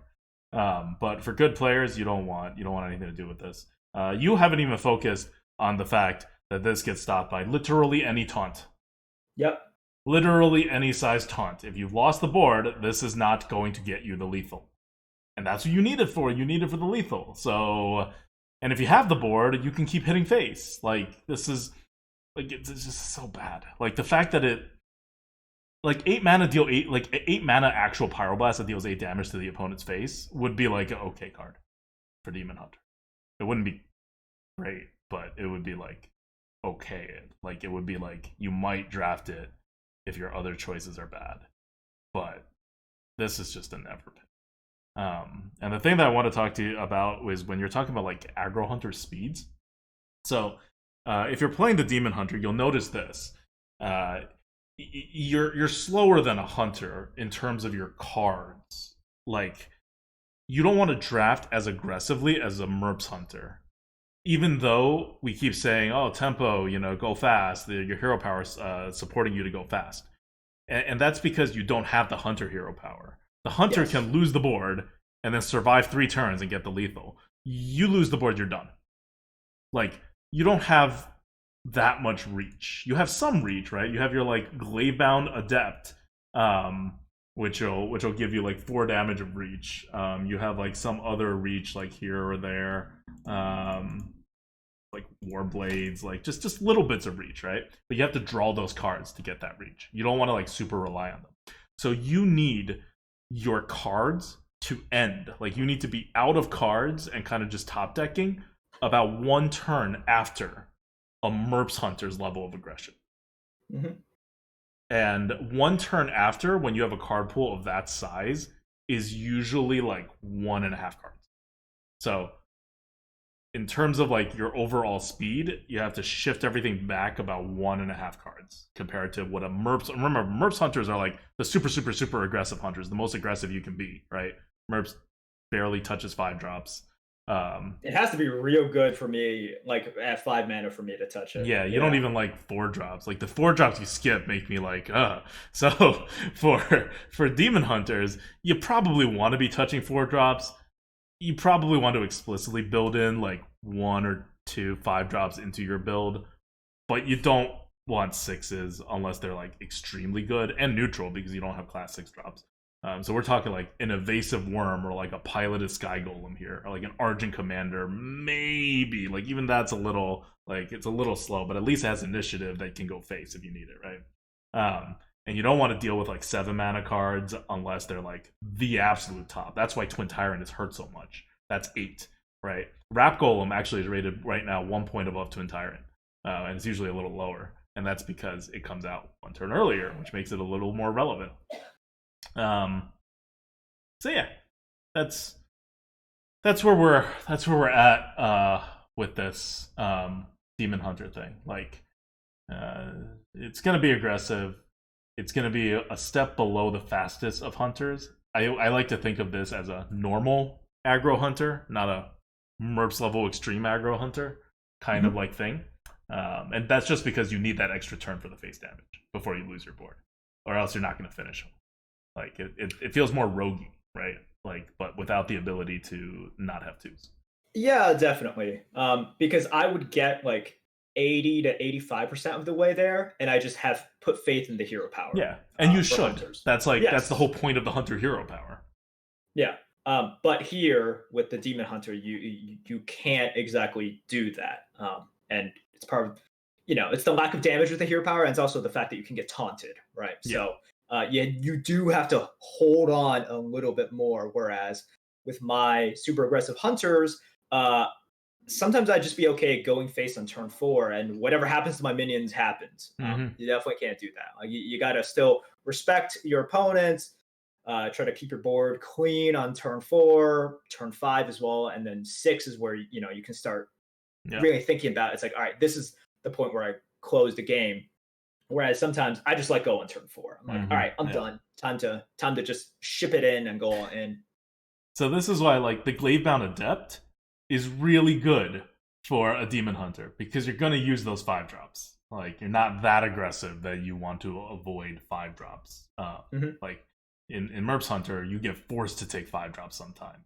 In Demon Hunter, you really do want to take a couple of 5-drops. And then you get forced to take 6-drops, and you get really forced to take, like, 7s, and you really shouldn't be taking 8s. That's already the trap. Okay. Well, that's Demon Hunter. Any other final words on Demon Hunter?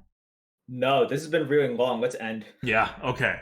Let's move on to the last arena coup of the meta, which is going to be Priest, so we get the discounted cards. No new cards yet. We thought new cards were going to come in for Priest, but they didn't. So those are all going to come with the expansion, and again, the card review, the super mega card review, where you will hear the scores and our thoughts on the remaining Demon Hunter cards, the expansion Demon Hunter cards that are actually going to have an offering bonus, and also shape the Demon Hunter like experience, as well as all the other cards that are new that are coming in, and some thoughts on the meta as well. Normally we have an episode devoted to the coming rotation, which is going to be standard, but we didn't have enough time because they announced everything so quickly. So we'll talk about that also on next week's overall arena preview for Ashes of Outland. Okay, sounds good. Until next week. This is Adwicta. This is Merps. Bye, guys.